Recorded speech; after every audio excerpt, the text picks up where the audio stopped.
Ma'am, when you omit important points in a serious complaint like this, I'm not calling you a liar yet.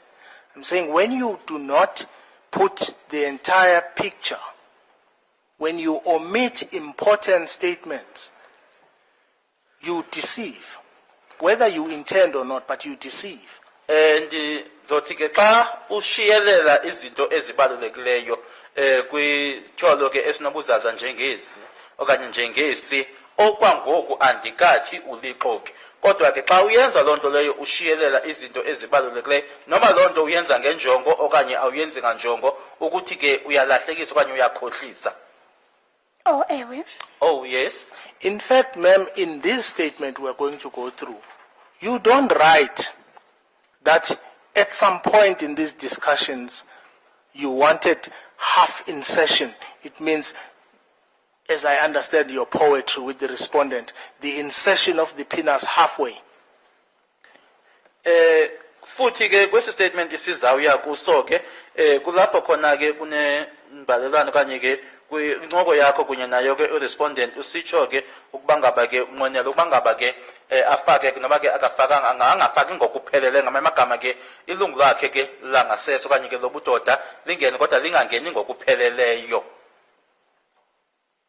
Okay. Okay. I'm saying you do not, we would not know reading here. You do not mention those here. Ndithi ke xa sifunda apha asizukwazi asizuyazi loo nto leyo ngoba ke ayikhankanywa okanye awuyikhankanyi apha. Okay. Okay. In fact, we do not know when we read here that at some point you said you have no particular sex position but you like to be surprised.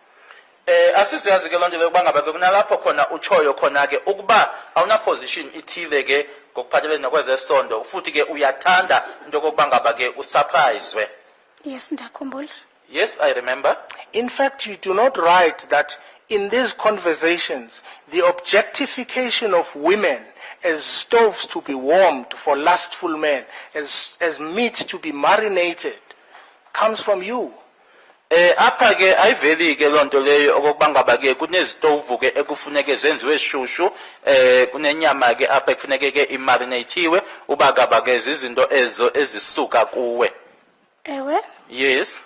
You do not mention here the sexual innuendo in your own talk in the chats between you and the respondent. Apha ke awuthethi into ngamanye amagama ke ku complete lena ke awuthethi into ke ngemayelana ke nencoko ezizezesisondo ezisuka kuwe okanye ezithethwa nguwe. Okay. Okay. Is that a yes? Ingaba ngu ewe lo?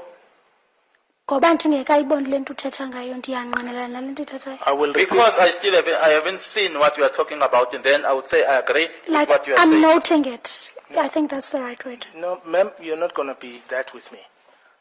You're not going to do that to me. I'm saying to you, those details about you, Yes. that poetry where you objectify women as stoves to be warmed and meat to be marinated for lustful men, come from you. You don't write it in this statement.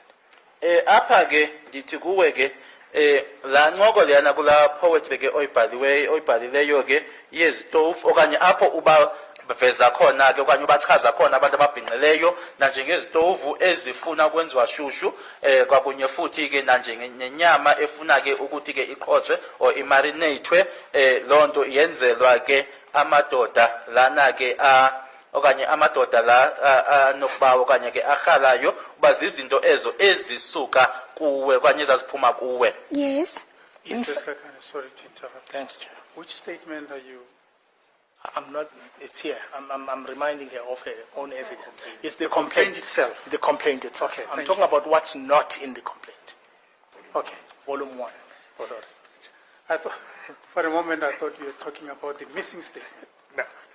It is this one in volume. Yes, one. I am. Thank you. I am saying to you, Miss Mengo, you omit these details that show you poetically objectifying women or talking about your sexual positions that you prefer or you not prefer, that you prefer a surprise as a sex position. You do not mention them here. Endikuthethayo ke kuba ngaba ke ezinto ndigqiba kuzikhankanya ke ngoku iposition